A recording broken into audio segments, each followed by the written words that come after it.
Stratégie d'investissement de fonds de type croissance selon les taux du marché boursier. C'est ce dont il va être question aujourd'hui dans le cadre de cet enregistrement produit lors du 28 mai de l'année 2026. Donc, c'est un enregistrement où je fais la synthèse de certaines notions que j'avais abordées dans le cadre d'autres capsules vidéo. Mais mon rapport à l'étude de la bourse est celui d'une personne qui fait ce qu'on appelle un work in progress, c'est-à-dire qui cherche tout le temps à affiner sa compréhension des choses, faire des gains d'efficacité aussi dans sa gestion de portefeuille. Donc, l'investissement que je parle aujourd'hui, c'est dans une optique d'investissement à long terme ou également dans une perspective de faire du swing trading, donc investir pendant une certaine période de temps pour vendre ensuite, là, tout dépendant quoi. Bien entendu, je vais faire une petite mise en garde là, avant de débuter à proprement dit en vous mentionnant que je ne suis pas conseiller en investissement, en vous rappelant que investir en bourse comporte des risques et que les fonds négociés en bourse auxquels je vais faire allusion aujourd'hui, eh bien, je les aborde à titre éducatif, mais c'est pas dans l'optique de donner un conseil en investissement naturellement. Pour ce qui est de mon suivi journalier par rapport à la bourse, je vais vous parler un petit peu de ce que je fais. C'est-à-dire qu'habituellement, je vais voir la valeur du Nasdaq 100, TSX 60, la valeur du baril du pétrole, la valeur aussi de l'once d'or. Puis, dans certaines périodes de montée parabolique, je vais suivre aussi la valeur du métal argent, le platine, le cuivre. Sinon, je vais aller voir aussi la valeur du Bitcoin. Si je vois qu'il se passe quelque chose d'intéressant, aussi Ethereum ou des fois même Solana, là, tout dépendant. Donc, c'est les catégories d'actifs qui attirent mon attention sur une base journalière. Souvent, je vais aller tout simplement sur Microsoft Edge, là, m'ouvrir une page web où je vais aller voir qu'est-ce qui se passe. Comme là, depuis plusieurs semaines, ce qu'on peut observer, c'est il y a eu une courbe en V par rapport au Nasdaq 100. Donc, le Nasdaq 100 a connu un mouvement baissier du mois de février jusqu'au mois de mars. Et là, il y a un retour en force depuis environ le 32 mars là, par rapport à l'indice du Nasdaq 100, ça rapportant aux 100 plus grandes entreprises américaines. Fait que vous voyez qu'on est dans un mouvement haussier. Donc, ça attire mon attention. Le Nasdaq 100 à 30 000 points. Habituellement, on peut constater que le SP 500 va connaître aussi une hausse. Puis, habituellement, le TSX 60 qui se rapporte aux 60 plus grandes entreprises canadiennes aussi. Donc, souvent, ces indices-là vont évoluer en parallèle, là. Sinon, je vais aller voir naturellement là, par rapport à la valeur du baril du pétrole, notamment par rapport au Brent qui est à l'international. Là, on voit que ça l'a baissé. Il est à 80, au moment où je vous parle, il est à 89 $ américains. Sinon, pour ce qui est du prix de l'or, le prix de l'or a baissé, 4456. Il était monté à peu près à 5600 $ il y a quelques mois, là. Puis, je vais voir le Bitcoin. Le Bitcoin, il a baissé. C'est sûr que j'étais content parce que il y a quelques semaines, j'avais acheté des titres, des fonds négociés en bourse liés au Bitcoin. Et lorsque le Bitcoin était à peu près 81 000, donc dans le coin du 6 mai, il y a presque un mois, j'avais vendu. Pourquoi? J'abondais dans la thèse que c'était un rebond temporaire par rapport au Bitcoin, qu'on n'allait pas retrouver une vague haussière parce que le Bitcoin allait monter à 100 000 dollars US ou 125 000, là, comme ça a déjà été le cas. Non, c'était juste un rebond temporaire. Puis, on était présentement en cycle baissier dans l'optique que la logique cyclique par rapport au cycle précédent du Bitcoin s'applique, c'est-à-dire une année de mouvement haussier, une année de mouvement baissier, 3 années par la suite de mouvement haussier, puis là, on serait dans l'année baissière. Donc, j'aborde dans le discours de Alex Doyon, qui a un compte là sur YouTube où il va commenter l'actualité crypto par rapport au Bitcoin, puis d'autres qui vont suivre. Dans le sens que souvent, ce qui arrive, c'est qu'Ethereum, Solana, donc les grosses capitalisations de crypto-monnaies vont suivre le mouvement du Bitcoin. Donc, le Bitcoin est à la baisse. C'est ça, je suis content d'avoir vendu quand il est à peu près à 81 000 US. Là, il est à 72 000, puis j'ai l'impression que ça va baisser. Puis quand ça va baisser, comme je vous l'avais déjà dit dans d'autres vidéos que j'ai faites sur ma chaîne YouTube, j'attends que le Bitcoin baisse entre 30 et 50 000 US pour faire le plein. Normalement, ça va arriver dans quelques mois. Donc, je jette toujours un œil là-dessus. Et puis, quand que le Nasdaq 100 est très élevé, ben qu'est-ce que je fais? Ben, j'essaye, si j'ai investi de l'argent, d'investir dans des choses pour, disons, qui sont moins risquées ou volatiles. Pour, par exemple, ben, je vais vous partager où ce que j'en suis dans ma vision de l'investissement. C'est que si le marché est très haut, donc à des plus hauts niveaux sommets historiques par rapport au Nasdaq 100, comme la situation présente, donc le Nasdaq 100 qui atteint le 30 000 points, c'est du jamais vu. Là, je vais penser à prendre des trucs si j'ai acheté des fonds négociés en bourse de type croissance, du XQT-C ou du VT-U, qui se rapportent à des titres mondiaux. Donc, c'est deux fonds négociés en bourse auxquels je fais allusion, que vous pouvez retracer sur une plateforme de courtage en ligne comme Disnap que je vais utiliser. Il y en a un que le -C à côté, c'est par rapport à, c'est en dollars canadiens, -U, c'est en dollars américains. Bon, ben, c'est souvent lié à ce qu'on va appeler à l'indice du MSCI World, qui se rapporte aux plus grandes capitalisations mondiales par rapport au-dessus d'une vingtaine de pays différents. Donc, c'est pas juste aux États-Unis comme le Nasdaq 100 qui est les 100 plus grandes entreprises américaines. Donc, ça permet d'amortir le risque quand le marché est très haut, à mon avis. Ça peut être à considérer. Si le marché baisse, ben là, je peux prendre un titre spécifique comme le XQQ dans le fond C qui est par rapport au Nasdaq 100 $ canadien. On a la même chose là, en dollars américains par rapport au QQQ-U. Où on a le VGT-U, Vanguard Technologies, qui se rapporte aussi au Nasdaq 100.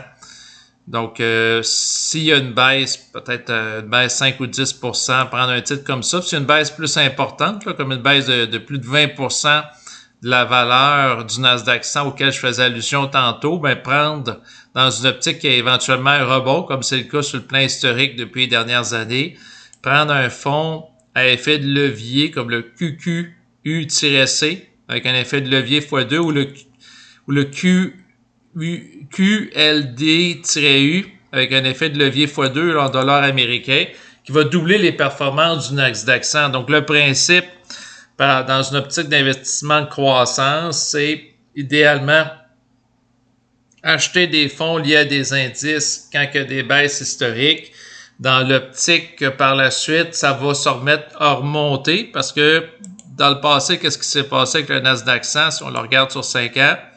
Il y a des périodes de creux qui sont des opportunités d'achat. Ensuite, ça se remet à augmenter. Ensuite, il y a un autre creux. Puis ensuite, ça se remet à augmenter. Là, il y a un creux ici. De la fin mars 2026, c'était une belle opportunité d'achat. Puis là, après ça, vous voyez, ça monte quasiment comme une flèche vers le ciel, là, comme une fusée qui se dirige vers l'espace. Mais sur une longue période de temps, vous voyez que le Nasdaq 100 est continuellement haussier. Donc, dans cette hypothèse-là, ben c'est ça, acheter les creux pour par la suite profiter du rendement avec un effet de levier x2 pour aller chercher un rendement qui est exponentiel, là, qui est plus grand là, en fait, dans l'optique de prendre davantage les hausses. Donc, c'est ça, il y a toute une logique par rapport au Nasdaq 100. C'est-à-dire que si le Nasdaq 100 est très haut, je fais certaines choses. S'il est moyen ou il est stagnant, je fais d'autres choses. Puis s'il est bas, je fais d'autres choses. Même principe pour le SP500, se rapportant aux 500 plus grandes entreprises américaines. Donc, si la situation, le SP500, il est comme moyen, prendre du VFV ou du VOO-U. Si le SP500 il est bas, ben, je peux prendre l'effet de levier dans l'optique qui va avoir un rebond, un peu comme le Nasdaq 100, même principe. Donc, je peux le prendre un effet de levier x2 ou même x3. J'ose pas prendre de l'effet de levier x3 par rapport au Nasdaq 100 parce qu'il est beaucoup plus volatile que le SP500. Et si un jour, j'ai à décaisser l'argent, alors qu'il est dans une baisse importante, ben là, ça sera pas avantageux. Donc, l'opportunité de sortir l'argent par rapport à un titre qui est très volatile où le titre peut faire, par exemple, du moins 40, du moins 50, ça devient plus problématique parce que si j'attends qu'il reprenne sa valeur d'origine au moment de l'achat, puis ça prend 1 an ou 2 ans, ben là, ça fait du capital que je peux pas bénéficier par contre, dans une optique d'investissement à long terme, si c'est pour 10 ans et plus, ben là, ça peut être à considérer. Il faut tout le temps contextualiser les choses comme il faut.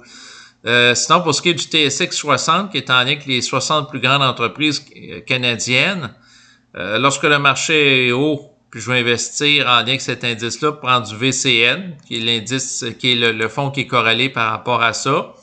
S'il est moyen, l'indice, c'est-à-dire qu'il est stagnant, mais il n'est pas un plus haut sommet historique, je pourrais prendre le XIT, qui est le volet technologique canadien. Aux États-Unis, on a le Nasdaq 100 qui est l'aspect technologique, mais il y a un titre spécifique par rapport au volet technologique des plus grandes entreprises canadiennes. C'est XIT-C qui a très bien performé l'année dernière. Puis s'il est bas, l'indice canadien, il existe ce qu'on appelle le TCND-C avec un effet de levier x3. Donc, si le marché canadien est à moins 20 ou moins 30, puis on estime qu'il va y avoir un rebond, éventuellement une hausse, mais là, un effet de levier peut être intéressant. Puis ma stratégie, c'est raffiner avec le temps, en intégrant entre autres le principe que l'effort est le signe de l'erreur, comme dirait le philosophe jovialiste André Moreau. Donc, en discutant entre autres avec un autre investisseur qui me faisait réaliser que de conserver les titres de fonds indiciels d'actions avec des effets de levier achetés bas, même lorsqu'ils atteignent de hauts sommets historiques, par la suite, à un certain niveau, ça peut être payant parce que moi, j'avais acheté du QLD-U en lien avec le Nasdaq 100 dans les derniers mois. Puis là, quand j'ai vu qu'il y avait un rebond haussier, puis je prenais un certain niveau de profit, j'ai vendu. Mais comme le rappelait une personne proche de moi, ben il me dit, regarde, tu sais jamais jusqu'où ça va monter. Puis en effet, ça a continué de monter. Donc, j'ai été désavantagé là, par rapport à ça. Par contre, le point, c'est que si quelqu'un investit dans une optique d'investir pendant 5 ans ou 10 ans, qu'il y ait des creux, qu'il y ait des... Puis la tendance est essentiellement haussière, là, comme 5 ans ici sur le Nasdaq 100, ben dans le fond, ça peut être pertinent de rester investi même si c'était le plus haut sommet historique. Puis en même temps, ben ça fait moins d'actions à faire là, que de dire ben là, je trouve qu'il est pas mal élevé, donc je vais vendre pour prendre un titre style dans le fond qui monte moins mais qui baisse moins là, comme l'XQT-C international qui va amortir les hausses puis les baisses dans une optique défensive. À ce moment-là, il y a moins de gestion à faire là, tout simplement. Pour ce qui est du Bitcoin, j'ai une autre approche là, naturellement. C'est-à-dire, si on est en bas de cycle, ça peut être pertinent de considérer l'idée dans mon cas, je vais vouloir, mon objectif, ça va être en fait de prendre du Bitcoin quand il est en bas de cycle avec des fonds négociés en bourse si rapportants, voire même un petit peu à effet de levier, parce qu'il existe des fonds négociés en bourse à effet de levier x2 comme BITX-U. Dans ce cas de Bitcoin simple, il y a EZBC-U qu'on peut prendre. Puis, souvent, ben, qu'est-ce qui arrive quand le Bitcoin est bas en termes de valeur et qui est montant, qui va en augmentation? C'est ce que je prévois qui va être le cas à partir d'octobre 2026. C'est que l'Ethereum va suivre. Donc, vous avez le ETHA-U, qui est un fonds négocié en bourse qui se rapporte à Ethereum. Puis, il y a également le ETHT-U, qui a un effet de levier x2.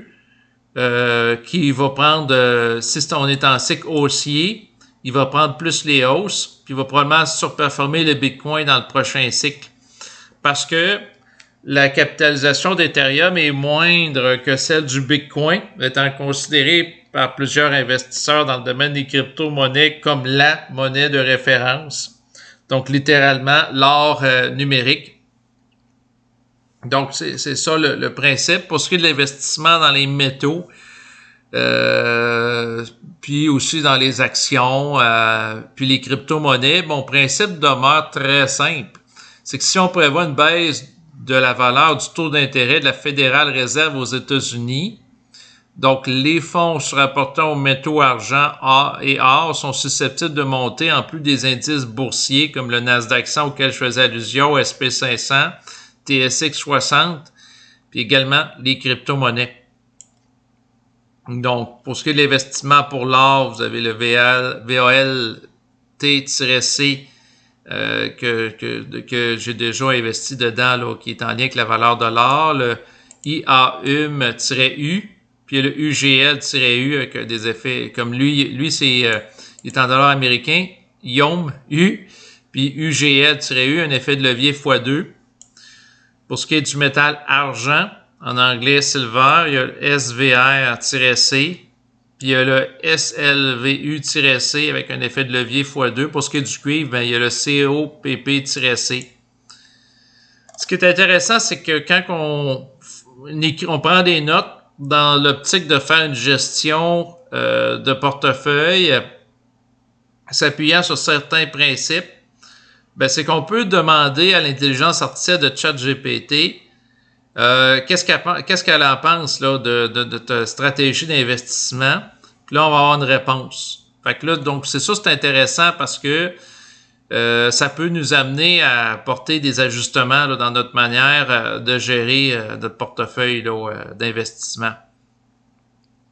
Donc, c'est sûr que souvent, ChatGPT a pour approche de nous flatter dans le sens du poil dans un premier temps, c'est-à-dire de présenter les forces de notre approche, puis ensuite les inconvénients. Fait que c'est intéressant de considérer tout ça. ChatGPT m'a écrit, en fait, en lui posant la question par rapport à ce que je voulais présenter, qu'est-ce qu'il en pense. Et bien qu'une machine ne pense pas, votre approche montre une logique stratégique cohérente. Vous essayez essentiellement de réduire le risque quand les marchés sont très chers, augmenter progressivement le levier et la concentration sectorielle lorsque les valorisations deviennent plus attrayantes. Et utiliser des FNB mondiaux défensifs en haut cycle, comme des trucs en lien avec les MSCI World, se rapportant aux plus grandes entreprises mondiales là, sur le plan là, économique. Donc, l'idée générale est intellectuellement défendable. Par contre, il y a plusieurs enjeux importants à considérer. Ce qui est fort dans votre approche, allocation dynamique selon les valorisations, vous évitez le piège du toujours être 100% levier, peu importe le prix. C'est probablement l'élément le plus solide de votre réflexion. Par exemple, marché très haut, diversification mondiale, marché bas, augmentation du bêta et du levier. C'est beaucoup plus prudent qu'une exposition permanente à du x2, x3. Parce que c'est sûr que quelqu'un qui prend un levier x3 sur le Nasdaq 100 à période présente, bien, le risque qu'il y ait une correction, dans le fond, importante, alors que le Nasdaq 100 est à un plus haut sommet historique, est présent. Là. Ça ne doit pas être négligé. Là. Donc, deuxième élément, compréhension du caractère cyclique du Nasdaq. Votre logique, Nasdaq haut, réduire le risque. Nasdaq bas, augmenter l'exposition. Et historiquement rationnel. Le Invesco QQQ Trust a connu des drawdowns de moins 82% après la bulle techno et moins 35% en 2022. Acheter les périodes de faiblesse a historiquement très, très bien fonctionné, mais psychologiquement, c'est extrêmement difficile. Oui, c'est difficile, ChatGPT n'a pas tort, mais je vous dirais que d'investir dans des cryptos puis d'avoir vu, par exemple, du Bitcoin ou de l'Ethereum faire du moins 50%, et de composer avec ça dans un portefeuille d'investissement fait qu'à un moment donné, on s'habitue là. Donc, il y a des gens qui sont pas capables, c'est sûr, de prendre des baisses très importantes. Moi, est-ce que je suis capable à un certain niveau? Là, c'est sûr que je ne mettrais pas mon portefeuille, je serais pas à l'aise que l'ensemble de mon portefeuille fasse du moins 50, là, on s'entend, mais qu'il y ait une partie d'une manière temporaire, sachant que la situation est cyclique, ça me pose pas de problème. Ensuite, il est indiqué l'utilisation graduelle du levier. Vous semblez vouloir réserver du x1 quand le marché est normal, x2, x3 seulement dans les fortes corrections. C'est probablement la manière la moins dangereuse d'utiliser les FNB à levier. Les principaux risques de votre stratégie. Le market timing est extrêmement difficile. C'est sûr qu'il n'y a pas tort. Le problème majeur, un marché peut rester très haut pendant des années ou devenir encore plus bas après une première baisse. Exemple, Nasdaq 100 2022, moins 35%. Plusieurs FNB x2 ont perdu de 60 à 70%. Et certains investisseurs ont capitulé avant le rebond. C'est sûr que l'idée, c'est que si la personne se sort du marché avec des pertes importantes, par exemple des fonds avec un effet de levier avec du moins 70%, c'est sûr c'est pas agréable. Et c'est sûr que c'est pour ça que je parlais tantôt dans ce type de fonds-là, d'être dans l'optique d'être investi sur une longue période de temps, comme par exemple 5 ans, au moins ou 10 ans. Là. Le danger, entrer trop tôt avec du levier, en effet. L'effet FNB levier x2 x3, une érosion mathématique. Donc, on fait allusion à certains produits que j'ai parlé, qui sont excellents dans le marché fortement haussier, rebond rapide, mais mauvais dans les marchés volatiles latéraux, longue période de consolidation. En fait, je pars du principe que des longues périodes de consolidation de marché baissier, si on s'appuie sur des données sur plusieurs décennies, comme par exemple le SP500 sur au-dessus de 50 ans, on peut voir que le marché a toujours tendance à être haussier. Puis mon hypothèse de base, c'est que tant que les États-Unis, et pour le marché américain des hauts Nasdaq 100, SP500 et le Canada des hauts TSX 60 continuent de s'endetter massivement, ben tout augmente de valeur. Là. Je veux dire, si vous allez au magasin et vous achetez du lait, là, augmente de valeur. Ensuite, même chose pour la viande, même chose pour les fruits. Même chose pour l'essence de votre voiture, etc. Ben, c'est la même chose pour les actions à la bourse puis les fonds indiciels qui regroupent plusieurs actions. Donc, tant que de l'endettement massif du Canada et des États-Unis, ma thèse que les marchés vont continuer de monter, à mon avis, tient la route. Le jour où les dirigeants de nos pays vont renverser la vapeur ou même arrêter les déficits puis les situations d'endettement. Je pense pas que ça va être demain matin, honnêtement, mais si ça arrive, là, il va falloir que je revoie ma façon d'investir. Donc, mais je pense que c'est pas pour demain. Donc, les failles de ma façon d'investir, puis je suis content que ChatGPT me le dise, concentration extrême, quand vous combinez Nasdaq 100, semi-conducteur. C'est vrai, parce que tantôt, je l'ai peut-être pas abordé dans le fond, verbalement. Je l'ai-tu abordé ou pas? Non, je ne l'ai pas abordé. C'est-à-dire que si le marché est bas, donc des effets de levier, mais aussi par rapport aux semi-conducteurs qui ont très bien performé, comme le saut XXX-U, là. Au moment où je vous parle, en cette année 2026, c'est un des titres qui a très bien performé. Vous avez l'équivalent là, en dollars canadiens, le CHPS Chips-C. Puis pour ce qui est des ordinateurs quantiques, Quantum-U, qui à mon avis a beaucoup d'avenir, là, parce que après les ordinateurs binaires, il y a les ordinateurs quantiques qui se développent. Donc ça, à mon avis, ça a du potentiel. Par contre, c'est sûr qu'une des failles de la façon que je procède, c'est que j'ai beaucoup concentré en lien avec le secteur de la technologie par rapport au fonds auquel je fais allusion. Puis c'est vrai que c'est une faille là, par rapport à ma stratégie. Par contre, historiquement, j'ai l'impression qu'on est à un tournant dans l'histoire de l'humanité avec le développement massif de l'intelligence artificielle avec ChatGPT, entre autres. Donc, on assiste à une grande révolution, comme la révolution avec le développement de la machine à vapeur, l'apparition de l'électricité, de l'ordinateur et l'apparition de l'intelligence artificielle. C'est une autre forme d'évolution, là, à mon avis, rapide, là, de technologie disruptive, là. Donc, ce qui est bien, c'est que ChatGPT, bon, dit qu'est-ce que il modifierait stratégiquement. Donc, là, c'est sûr que, bon, il revient un peu au principe que j'abordais, là, c'est-à-dire prendre des trucs plus risqués quand le marché est bas. Bon.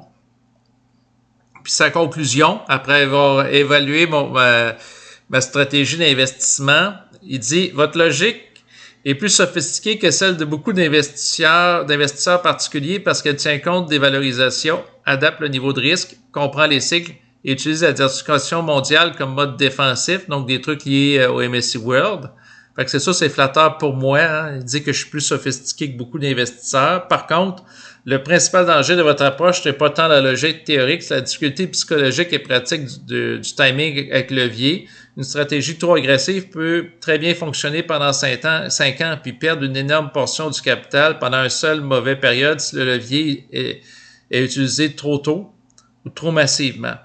En effet, C'est sûr que si on est au début d'une baisse et quelqu'un prend un effet de levier, ben ça va prendre du temps avant qu'il puisse rentrer de nouveau dans son argent devenant qu'il y ait une hausse éventuelle, là. Donc, c'est ça que j'avais à mentionner.